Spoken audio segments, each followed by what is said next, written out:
Hey y'all, it's Mr. Jones.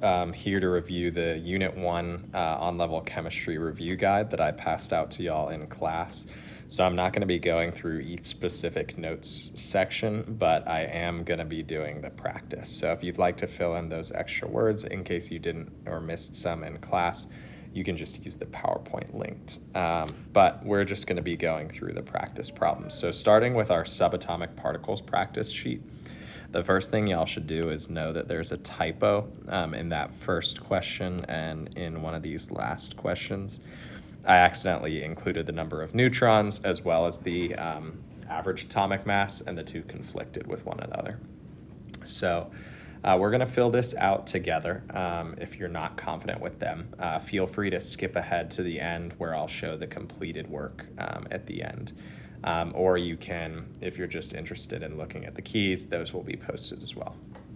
So starting with this first one, it's telling us that we are working with boron 12. So the atomic number for boron is 5, and that's always the case.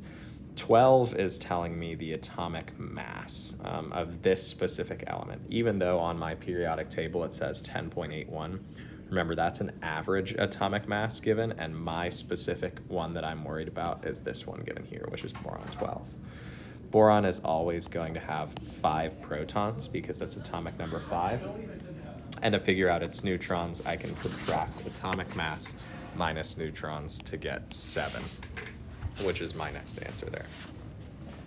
On the next one, I'm given both atomic mass and atomic number. So I'm going to start with atomic number and say that atomic number is always equal to number of protons, which is 11. Number 11 on the periodic table is sodium, which is symbol Na. And because my atomic mass is 24 and my number of protons are 11, my number of neutrons must be 13 because 24 minus 11 equals 13. Next, 31 on the periodic table is gallium, which is atomic number 31 because it has 31 protons. Because it has 31 protons and 37 neutrons, I can add those together to get an atomic mass of 68. Next, I'm given atomic mass in neutrons. Because it has 44 neutrons and it's 79 atomic mass, my number of protons must be 35 because 79 minus 44 equals 35. That must also be my atomic number, which in this case is bromine. Next is atomic number 29, copper, which is going to have 29 protons. And since it has 35 neutrons as well, I can add 29 plus 35 to get my atomic mass, which is 64. Next up, I start with my number of protons and my atomic mass. Since my number of protons is 43, my atomic number is going to be 43. My element is going to be technetium, which is Tc, and 100 minus 43 is going to give me 57 for my neutrons. Next up, I'm given lead, which is Pb on the periodic table, atomic number 82, meaning it has 82 protons. To get my number of neutrons, I'll take its atomic mass, 207, subtract 82 from that, and I'll be left with 125 neutrons. Next, I'm given the atomic mass and the number of neutrons, which I can subtract 1 to get the other, and I get 70 protons, 70 atomic number, giving me a chemical symbol of Yb. Next up, I have an atomic mass of 225, a number of protons of 89, so I know that I'm working with element 89, which is actinium. Actinium has, this specific isotope of actinium has an atomic mass of 225, so if I take 225, I subtract 89, I should get 136. Next, I am working with a 100 isotope, or a isotope of molybdenum that weighs 100. And so I know that its mass number is 100. because it's molybdenum, I know that its number of protons and atomic number are 42, and that means its number of neutrons should be 58. Give me 1 second.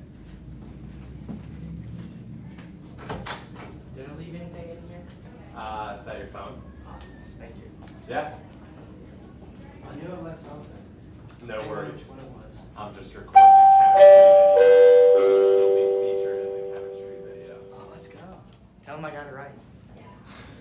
See you, Emery. See you, Mr. Jones. Have a good day. You too. All right, sorry about that interruption. Maybe I'll edit that out in the video. Maybe I'll forget. So our next one is going to be atomic mass of 206 and atomic number of 81. So we are going to be working with the element thallium, Tl. It's going to have 81 protons because its atomic number is 81. And we can take 206, subtract 81, and get 125 neutrons. This next one is atomic number 100, which is fermium, which has 100 protons. Since it has 159 neutrons, that means its atomic mass is 259. Next up, we are working with one that has an atomic mass of 261 and a symbol of NO. And so if we take a second to find that on our periodic table, which I am having a hard time doing on the top of my head, I get nobelium, which is atomic number 102, which means it has 102 protons. And since it has 102 protons, I can take 261 minus 102 to get 159 neutrons. And lastly, an element that we've worked with already before, ytterbium. We're going to look at that, which is atomic number 70, which means it has 70 protons and 102 neutrons, because 172 minus 70 is 102. So this is your answer key and also kind of a guide for subatomic particles. If you're struggling this, just make sure to review the rules we went through on atom facts and elemental math, and that should help you get the correct answers. Next up is average atomic mass practice. We're going to walk through 3 problems of this. First is this one with silicon. So it tells me 3 isotopes of silicon occur in nature. Calculate my atomic mass. So if I remember from earlier, my formula is atomic mass times relative abundance for each isotope. So my atomic mass for the first isotope is 27.97693 atomic mass units, and my percent abundance is 92.23%. And I can change that to a decimal. And then I'll do it for the next one. 28.97649 atomic mass units times 0.0468, which is representing 4.68%. And then my last isotope weighs 29.97377 atomic mass units times its percent abundance, which is 3.09%. I'll plug all that into my calculator. 27.97693.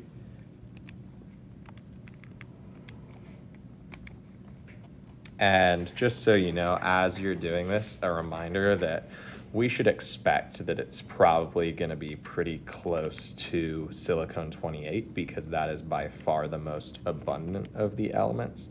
But we're going to confirm that by calculating the average atomic mass still. And so I'm doing that by just plugging exactly what I see into the calculator, which is why it's taking me a little while. And I'm left with 28.09. My apologies. No, you're good. I'm about to clear off the cart to pick up the Unit 2 packets. Is that okay? Yes. All right, picking back up where we left off, we've got 2 isotopes of rubidium, one that weighs 84.9118 atomic mass units, and that has a relative abundance of 72.15%. And then we have a second isotope that weighs 86.90, oops, sorry, forgot the 86.9092%, or weighs that many atomic mass units, and it occurs at a relative abundancy of 27.85%. So times 0.22785. And I type all that into my calculator, and I get an average atomic mass of about 85.47 atomic mass units. You're always going to want to check your answer to see that it is closest to the most relative abundant isotope. So in this case, 28.09 is pretty close to the most relative abundant, which is silicon 28, and 85.47 is pretty close to the relative abundance of them, or is close to the most abundant isotope of rubidium.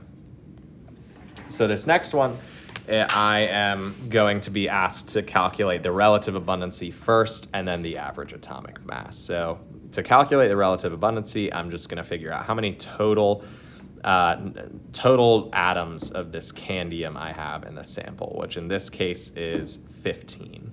So I'll take 4 out of 15 and multiply that by 100 to get a percentage. And that's going to give me a percentage of 26.67%. My relative abundance of candium 20 then is going to be 6 out of 15 times 100, which equals 40.00%. And my relative abundance of candium 21 is going to be 5 out of 15 times 100%, which equals 33.33%. Once I have that, I just need to do the same formula that I have done up here, where I take the mass number, and it says right here that I'm going to assume that it's exactly candium 19 is exactly 19 atomic mass units, 20 is exactly 20, and 21 is exactly 21. If this information weren't given to me, I would expect that an average atomic mass, or I would expect that a more specific atomic mass would be used. But in this case, we can just use 19 times 0.2667 plus 20 times 0.4000 plus 21 times 0.3333.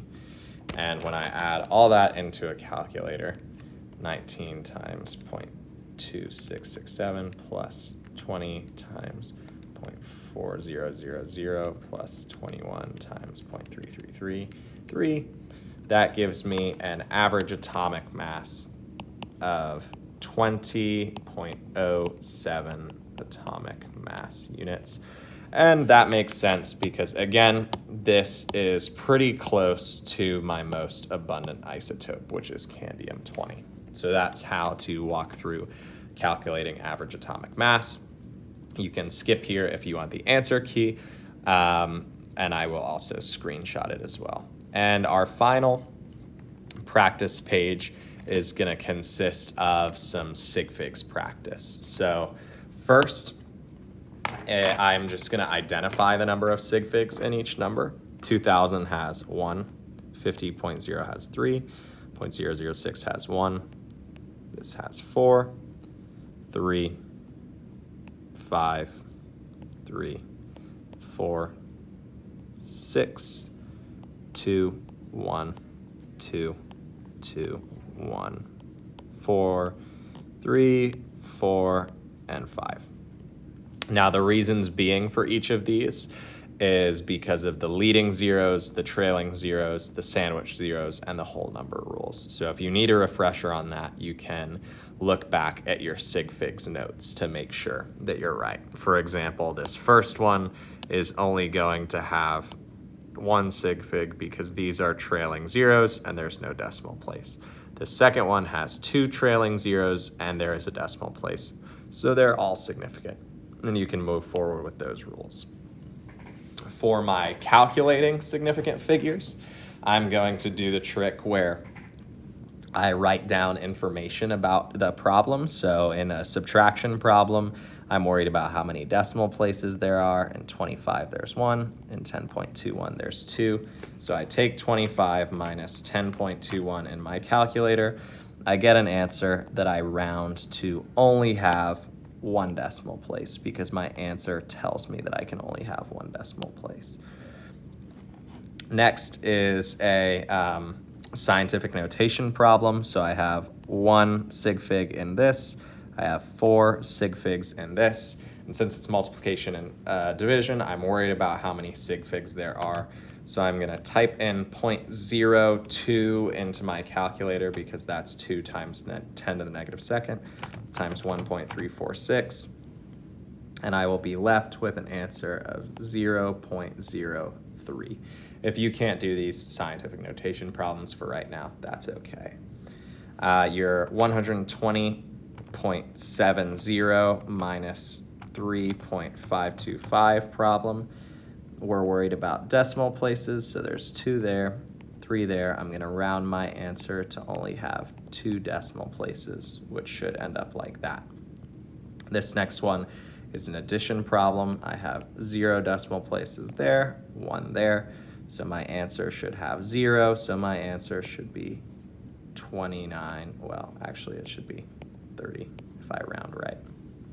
Next I have 7.00, which has 3 decimal places, times 6, which has, or 3 sig figs times 6, which has 2. So my answer is going to have 2 sig figs and be 42.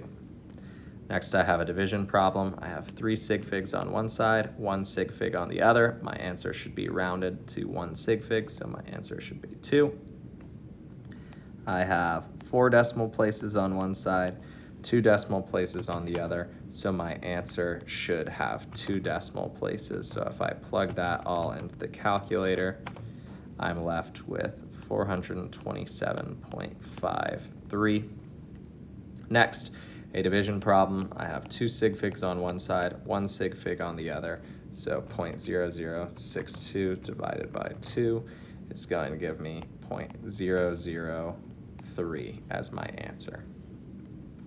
6 divided by 3.269. I have 1 on one side, 4 on the other, so my answer should have only 1. I take these, I plug them into the calculator, and my answer is going to be 2. Next is an addition subtraction. So I have 3 decimal on one side, 2 on the other. And so if I plug that into my calculator, I'm going to round it to 2 decimal places, 78.03. Next, 65.092 times 0.7809. So this has 5 sig figs, this next one has 4. I plug those into my calculator and I get an answer that I'm gonna round to 4 sig figs, which is 50.83. Next, I've got 2 decimal places, 1 decimal place. My answer should only have 1 decimal place, so my answer is gonna be 40.3. Next, I have 2 sig figs and 4 sig figs in this multiplication problem. So I take this 6.3 times 2.903, and I'm left with an answer of 18. 56 has 0 decimal places. 7.59 has 2. My answer should have 0, so my answer should be 64. 6.92 times 10 to the third has 3 sig figs. 9.07 also has 3 sig figs, so my answer should have 3 sig figs. So I'm gonna take that and I should get 763 as my answer. And lastly, I have 3 sig figs and 3 decimal places and 1 decimal place. So I take 0.567 minus 0.4. I report that to 1 decimal place, which is going to be 0.2. Now, if you struggled keeping up with those, I understand we were moving pretty fast. It's just important to remember that your multiplication division, you're worried about how many sig figs are in the problem. So all of those, I worried about how many sig figs were in the problem and then reported that. And for my addition subtraction, I worried about how many decimal places were in the problem. So as long as you do that and you plug into your calculator correctly and you round correctly, you should be just fine with these. Hopefully by reviewing these practice problems and reviewing the other sections of notes in your packet, you should be all set for the test on Friday. Good luck.